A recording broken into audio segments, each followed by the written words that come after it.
and extend the processing from 2 dimensions to 3 dimensions. So it's just a 3D single particle approach applied to 2D crystals. So I think this is familiar to you, and for the 3D reconstruction in the Fourier space. So we have an object, and when we take the picture, that means we get the projections. And if we perform Fourier transformation in this 2D space, we get, Fourier transformation, and we feed the 2D Fourier transformation into a 3D space. Then if we do the inverse transformation, we get the reconstruction. So the idea is quite simple, and so because we have different sample preparation methods, so we have different reconstruction method accordingly. So the crystallography method, as we have talked about so much in the workshop. So there are many, I think, critical things in the procedure, and one of them is unbending. So we try to get the perfect. If we don't have the perfect crystals in the sample, we try to process it and make a perfect process in the image. So the single particle method, the critical part is the alignment process. So we try to get, high signal noise. High signal noise. We try to improve the SNR, signal noise ratio, through the averaging. And when we do the averaging, we want to first align the single particles, and then we can put them together. We get a better average. So the concerns I already talked about. The concerns for the unbending procedure is that right now we have unbending in 2D space. In this case, in reality, the sample spot may not be flat, may not be perfectly flat. So that on your the carbon film, yes. So you have slightly different tilt angle. You have slightly different tilt angle for each individual unit cell, and the error source of the unbending comes from the 2 parts. One is the accuracy of your rotation and translation, the estimate. Even though in unbending we don't have a rotation, but it is implemented through a translation, through a small patch translation. So this error, and actually I will show you later that a simulation experiment that I just did last night. I used MATLAB, and I write a small program and show you how when we have a rotation involved, how the cross correlation, how we can trust the cross correlation.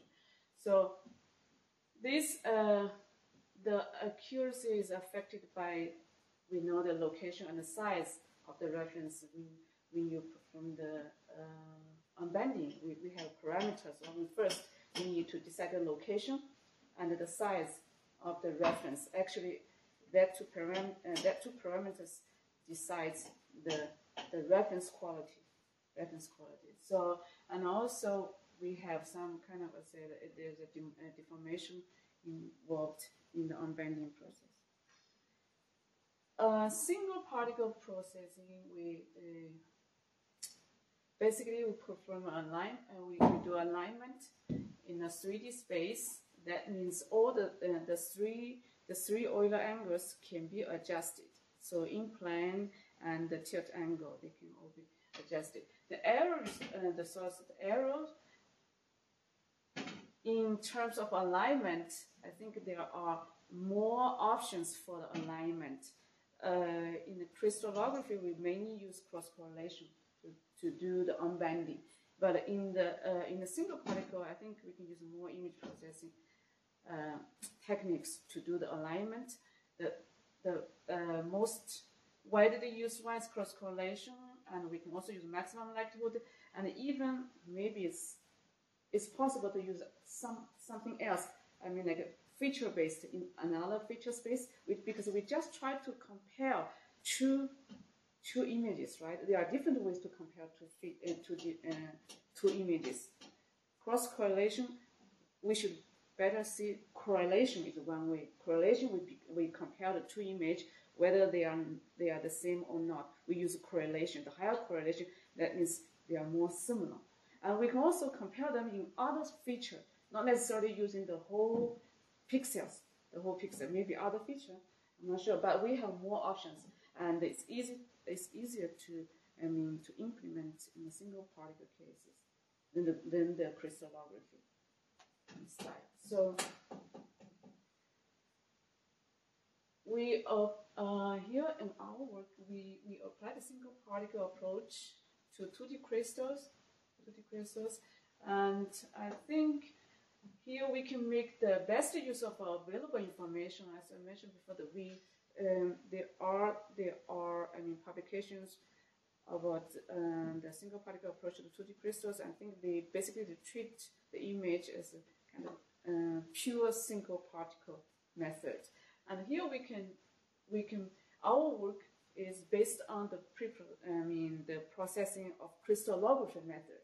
So we basically combine the two methods together.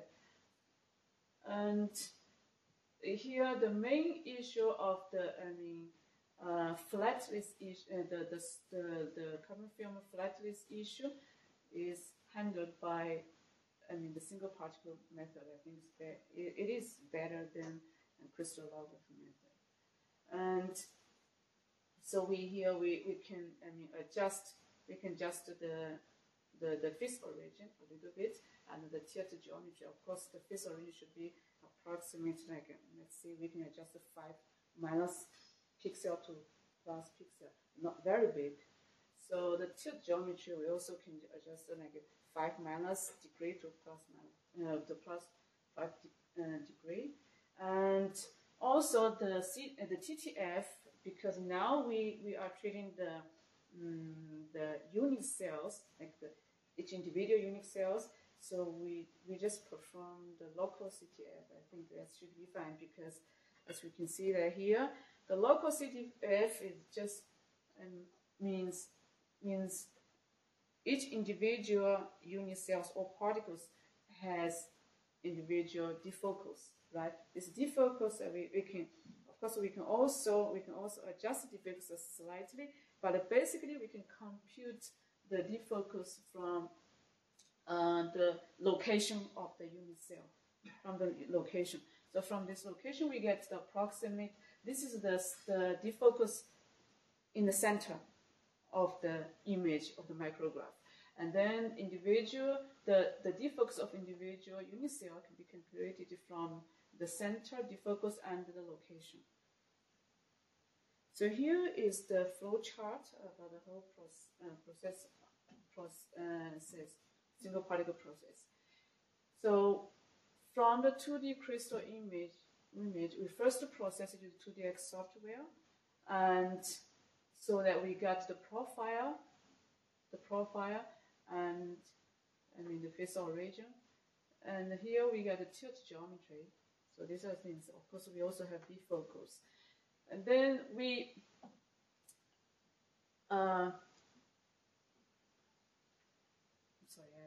this is something. Actually, this is not correct. I should first cut into stacks, and then apply the local CTF. I should here I will say that yes, cut into stacks. So I should move this part to here, right, to here. So we first use the profile. And to cut the image, to extract the unit cells or particles from the bigger images, and then we apply the local CTF to the individual unit cell particles. And so here we have the process. Then we use the tilt geometry to build the initial 3D reference, because first we just assume every every unit cell has the same tilt geometry. Then we can build an initial reference. And then with this initial reference, we conduct a single particle 3D reconstruction here. And then we get the final 3D structure. Is that clear? Okay, so this yellow part, single particle 3D reconstruction, we really use different methods. We can use different methods. And now, right now, the project is on the development. Right now, we have implemented cross-correlation based 3D reconstruction. Okay. So here, that means we have the 3D projection, and this is the particles. We perform the cross correlation with the reference. So here's the reference. The reference is from the 2D projection. So the 2D projection of the reference, the 3D reference. So here is the particles. So the cross correlation decides the assignment, including the translation and the angle. And then using the angle assignment, we fill in the 2D Fourier transformation into a 3D space. So we process all the image, we get the 3D reference. Because after we do the inverse transform, we get 3D reference. So this reference is fitting back to get a new projection, and then we repeat the procedure. And that's so when we do the cross correlation, the idea is the same as a two-dimensional case. So we have the only thing that we increase the all your angles. So here we have 3D angles. It's phi theta psi xy translation. So we just do the cross correlation, but here we have projection. This is a projection operation. So the image. We do the cross correlation using the image and the projection of the reference. Here we assume A is a 3D reference. So we do the cross correlation using the image and the projection of the reference. And then we have a new reference from the image, and of course this time we need to fit the image into a 3D space.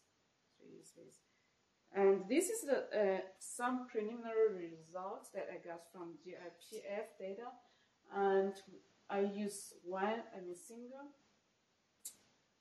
untilted image, one untilted image, and three 30-degree images, and the two 45 tilted image. Here, I think I would see that from 2DX, the untilted image. So I usually do the visual check to make sure that the untilted image and the tilted image, they are somehow consistent. Because for example, if we use multiple untilted images as a result, the in-plane rotation is not very certain. It's uncertain, and the in-plane rotation then I think is more difficult. It is more difficult to control. The relationship between because we use basically all the angles in the in-plane angles for the tilted images. They should be related to the untilted images, right? They should be to the unrelated untilted image. So if we merge multiple untilted images, and then the in-plane rotation becomes not very clear to me. So that's why I choose one untilted image. And here I have the result from. I use camera to show you the result. The 3D. So I would like to show you the initial 3D reconstruction and the 3D reconstruction after like 15 iterations of lines.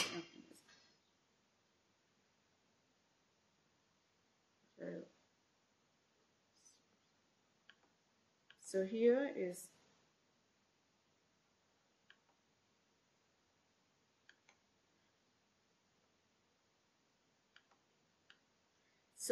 the initial structure that I got from, the tilt geometry. So that means each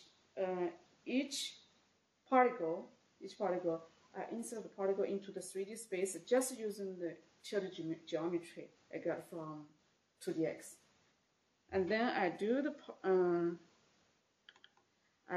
the alignment to repeat the single particle alignment, and here is the result I get after the 15 iterations.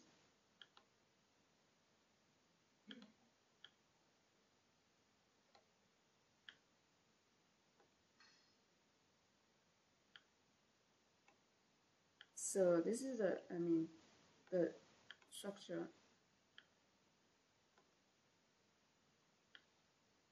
Yes. So that's the preliminary result I got from GF data, the 6 images. So I think you know better the structure about this protein. So this afternoon we will use the same images, but we will use 9 images. And I think we will just get up the paper. It doesn't show anything. This right one shows out the images. When you expect them. There's some limitations. It's only 6 images, but it's a factor 2 better with this small data set than what you can get with crystallographic processing. So I think the to be honest, I rely a lot from Henny's group for the 2D processing, because to be honest with you, I have very limited knowledge, even none, almost zero about the protein. I don't know how the protein should look like. I just do the image processing. And depends on the final result, depends on how you interpret it. I don't know which should be look like this or should be, so really I depend on them to do that. So this is the result for the 3D reconstruction using single particle. But here at least I could see that if we do the the refinement, the resolution should be improved. At least. How much I cannot guarantee, but at least it should be improved. And now the next things I want to see is continue my talk yesterday. Is about the maximum likelihood, whether or not it worth it, because in 2D it is okay, but in 3D maximum likelihood is a lot more computationally intensive, because we have the search. We have the search subparameters. It's a large search space, and the idea of maximum likelihood is to consider all the possible values in that search space. So it's more. So whether or not it worth it to try, and I give you. I just did some simulation experiment. Last night I just basically here I show you if we have a rotation. Yesterday I only show you the translation. So basically the reference and the target, they have shift. They only have shift difference. And now I just rotate it. I try to get the angle, the rotation through the how to figure how much is rotated. So this is something that I can. So for example, let me see. I will explain the experiment to you. So here is, I think this one. Yes, this one. So let's see here. So this is the real structure.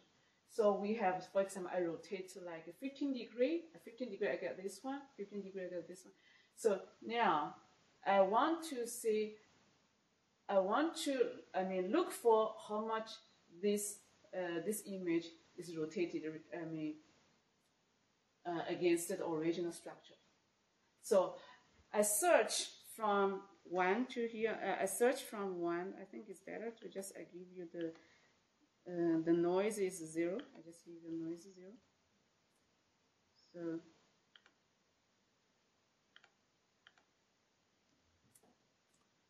So that we can have a better idea. So you see here, it's 15 degrees. It's 15 degrees. Everybody get the same 15.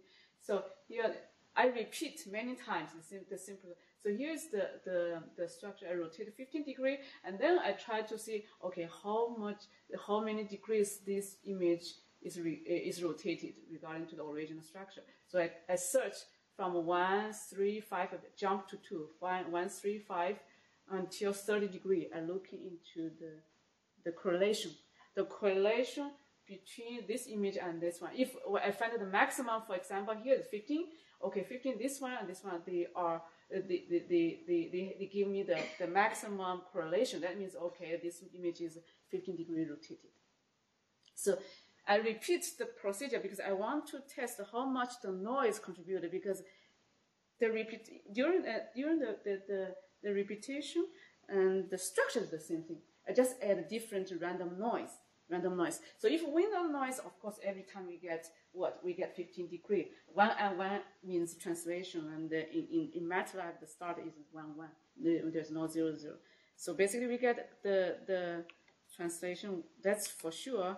And then if we add noise, for example, I add noise to the reference and a little bit noise to the reference and more noise to the searching area. So that's what I'm trying to simulate here. Okay. So now, here is yes. So this is the reference. For example, this is a reference, right? I'm looking for, this is the images we are searching. So we do the cross correlation and try to find out again the translation and the rotation. And now here is the distribution of the result. How much we find in the 15 degree. We can see that here, most of the time, because I repeat 50 times, most of the time we get what? 15 degrees. But sometimes we got, let's see here, 30. Sometimes we get what? 17, 12, even 20. So it does not necessarily give us 15 degrees when we rotate the image. I don't know if this is...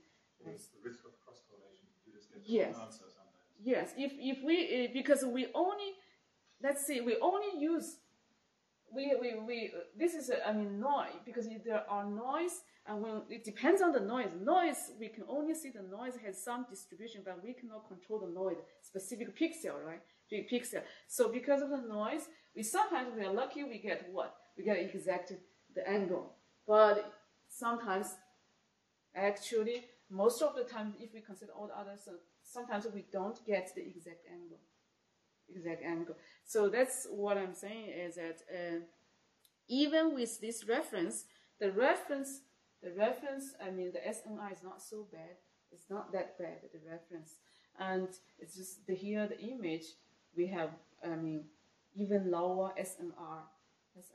And when we search angle, I think that's why rotation, when the rotation is involved, I think is more difficult than just translation.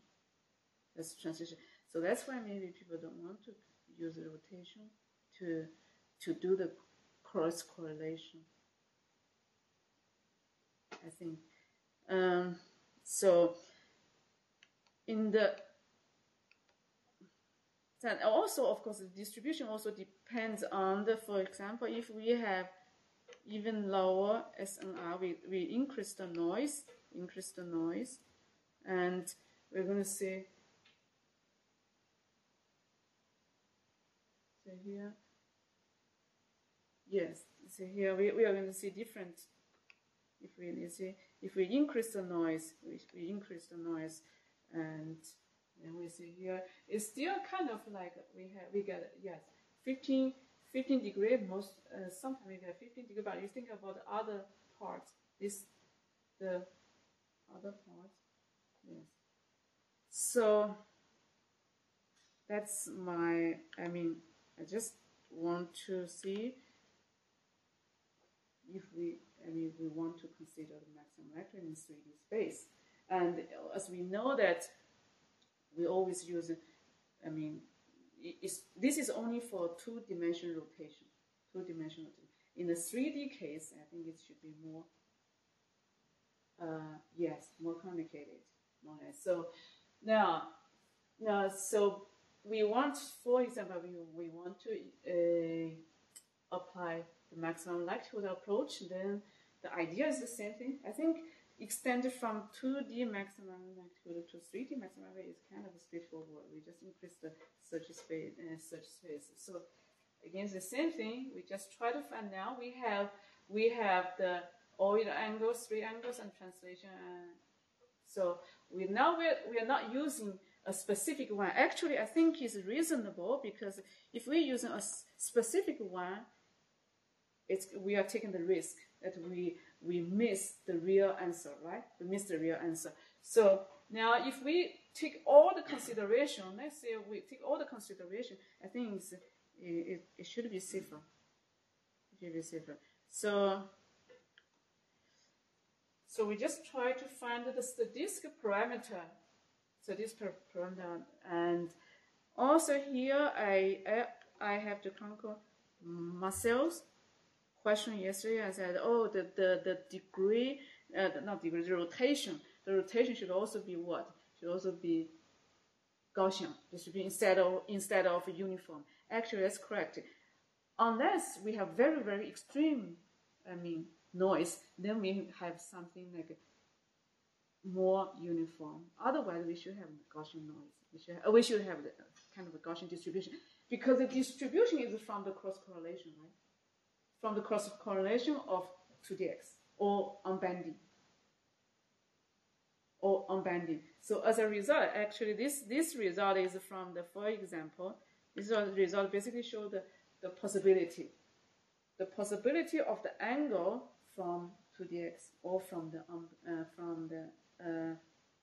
unbanding process.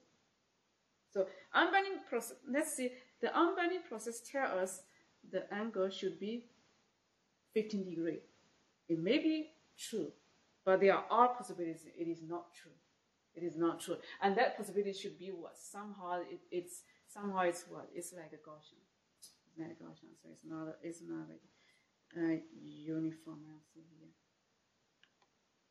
So we just find the statistical parameters, and that means how wide is the distribution. Also, so the method is the same thing. We find the noise. We here again we assume the Gaussian noise. So the 3D maximum likelihood, and here we just using slightly different formula for the probability or the weight, because here we have to use what? Projection. We don't have the. So here is the image and the projection of the 3D reference, because we don't have 2D reference here. That's the difference. And also here the probability distribution function. We also have what? More items in that function. So here's the advantages. We analyze the advantages is this is more robust to low SNR. I would say the more robust to low SNR. So and also we can use the angle and the shift, this kind of statistic to compensate when the SNR is very low or the initial reference is wrong. But here people say that in our 2D crystals, our initial reference is much more reliable than single particle. That's definitely true. That's true. Yes. Yeah. It's much reliable. So the disadvantage is the intensive computation. I have tried one time, a long time ago. It's a search from -1 to +1, because otherwise I have to wait make a couple of days, and I'm not very patient. So that's why I cannot repeat something. At that time, it's this computer. I don't. But then, since when I moved the program to the desktop, but still I feel it's really painful when you wait for the result and it takes forever. So that's why I don't get.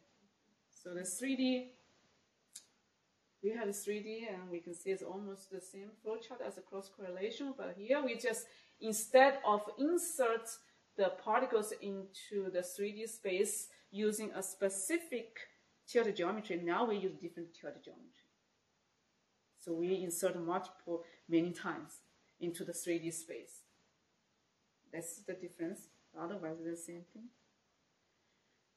So this is my conclusion, and I think simple particle approaches can improve the resolution.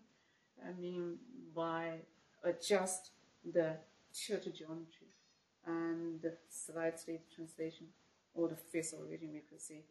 And ML, the 3D maximum likelihood, may help improve the reliability and the resolution. I would say the resolution. So our future plan, because right now it is under development, our future plan is to incorporate the 3D algorithm into the software package. Okay. Any questions? Let's see.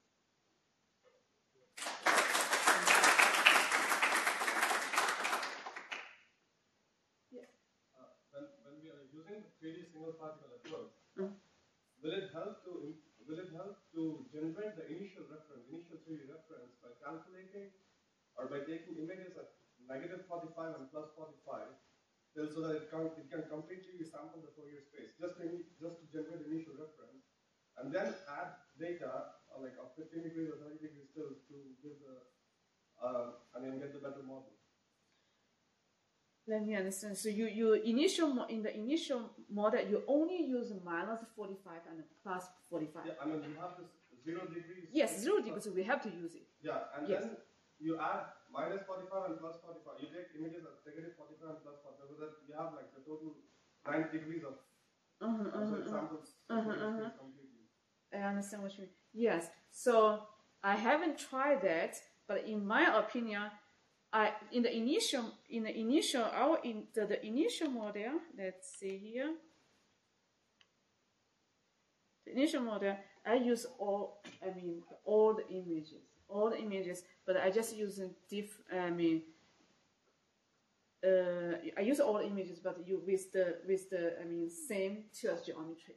But you give I think in the initial model, it's a good idea to give something that to put the data that is reliable, so that we can use the reliable base to adjust the others.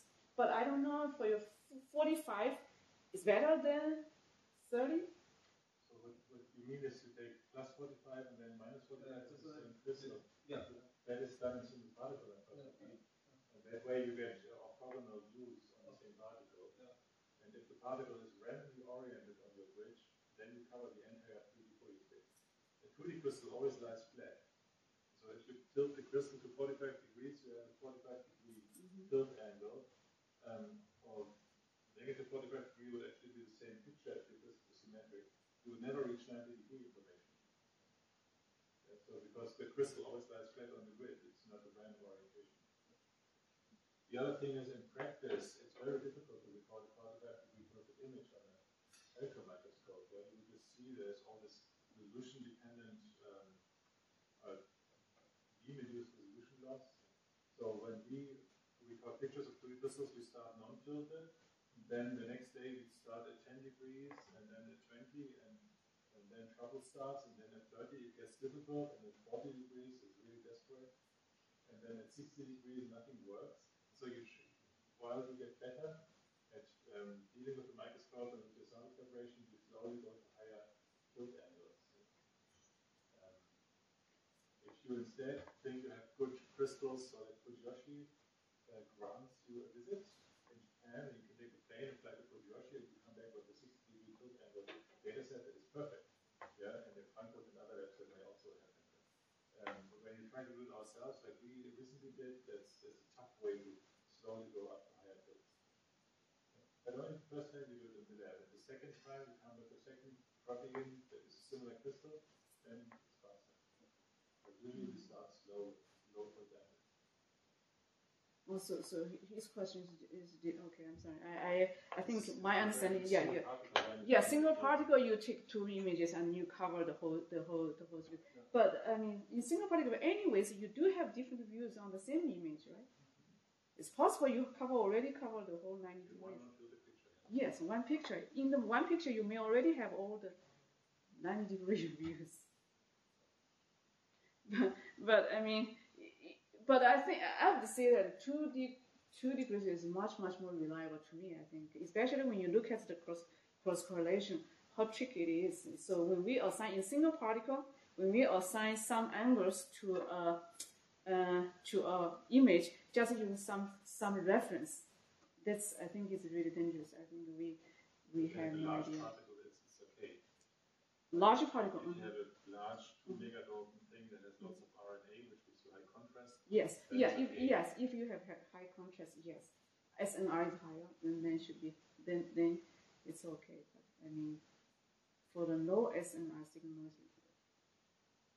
in that case, it's dangerous. We don't know what will come up from the process.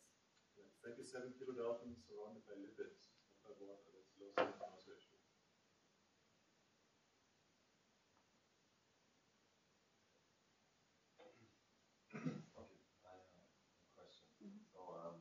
I'm not an expert on noise in the single particle, because what we do in 3D is use Fourier filter the noise. So I really like your demonstration in that. Did you ever look? So you demonstrated or you put random noise. Yes. Right? Yes. Did you ever look at the noise of the real data, like and the histogram, and do you think you could actually fit some kind of mixture model, or fit the distribution to it, or somehow classify it? Therefore, here I just use a norm RND, the random generator in MATLAB. It basically gives me the Gaussian random numbers. But because I did the simulation last night, I think it's a good idea. I just take some parts from the microscope, the pure noise, and add it to the image and see how the distribution looks like. So we just take a picture of carbon film, scan that, and yes, I add it to the signal. And then, of course, the CTF is not considered here. So add it to signal and see. You're talking about the angle distribution, right, Marcel? No, I was wondering if how you could, how the noise is distributed, if it's really random, because I don't on real data. Real data, it is random, but just the distribution may be different from Gaussian. I think maybe not white noise. Here is pure white noise. It's just, there's in the real situation in microscopy, the noise is also CTF, right? Exactly. So yes, the noise is also we also have the CTF envelope on the noise, So the noise is also correlated. Noise is also correlated. I think that when the noise is correlated, it should make the problem more worse instead of better.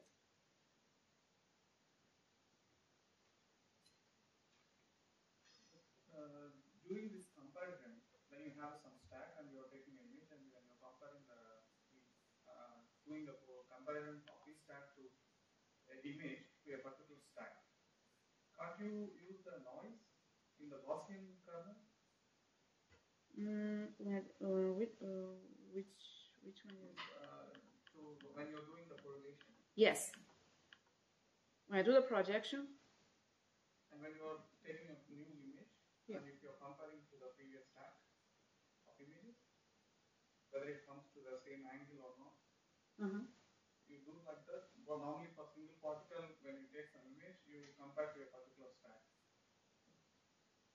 No, the reference is from the 3D structure, right? We project we do projection on the 3D, and we get that's the reference. So we do the correlation using that reference and the images. Yeah. Of course, yes. Of course, when we do the projection, we assume if it's 15 degree, we use the 15 degree to do the projection, and then we compare this reference with the 15 degree images. Yeah. Yes. So in that stack of images, you have a noise. Oh yeah, sure. We have noise, a stack of noise. Mm-hmm. So that noise, can you use during the correlation? We use it. If you find a No, we have to use a pure noise. model of the stack. You're talking about my simulation, or you're talking about the In the real time. The real time. That noise, yes, that's the noise. Noise, it is in the image. Okay. Is there? Maybe I confused. Yeah. You're confused? Did you get it? Could you repeat? I mean, I'm maybe confused because in single particle you do the 2D class averages, classification. Yeah, classification. We don't need to do classification. Yeah. We already. I could, but the class actually when we do the alignment, we kind of like classify it, because when you do the classification, they try to classify it using different views, right?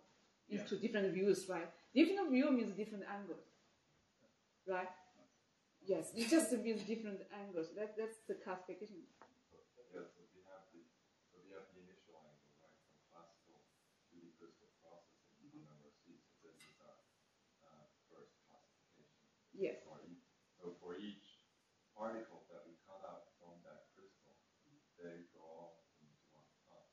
But I'm just thinking if it is poorly ordered, but if it is poorly ordered and your angle is not exact, yeah, exactly. Then you can have that's why we do this processing, right? Because they're not all nicely, and the field geometry may vary for every single particle. So, but you have an initial guess from that plane, right? That, as we've seen, we can reconstruct this like that, and then you just determine with our initial reference. So I think we can also continue this overlap. What works in 2D at the moment is two-dimensional mathematical likelihood single particle processing of any crystal image. I think we can try this afternoon. And the 3D thing is in preparation, and I guess we will have that the latest in a year, hopefully earlier. Yeah, and it's in 2D merge, where you just say on all selected images run one big mathematical likelihood 3D apply. Yeah. So it works in our lab on the F data set already, but now we try to make it user-friendly and universal. And we expect that it improves the resolution by significant, so 30% or so. So that's 7 times instead of 10 times better to the same data. Okay. So this is my slide. I forgot. Oh yeah. Oh yeah. This is my slide. I just continue to thank Henning and Nico and Marcel and Sebastian. We had, so much discussion that helped me a lot. Thank you so much.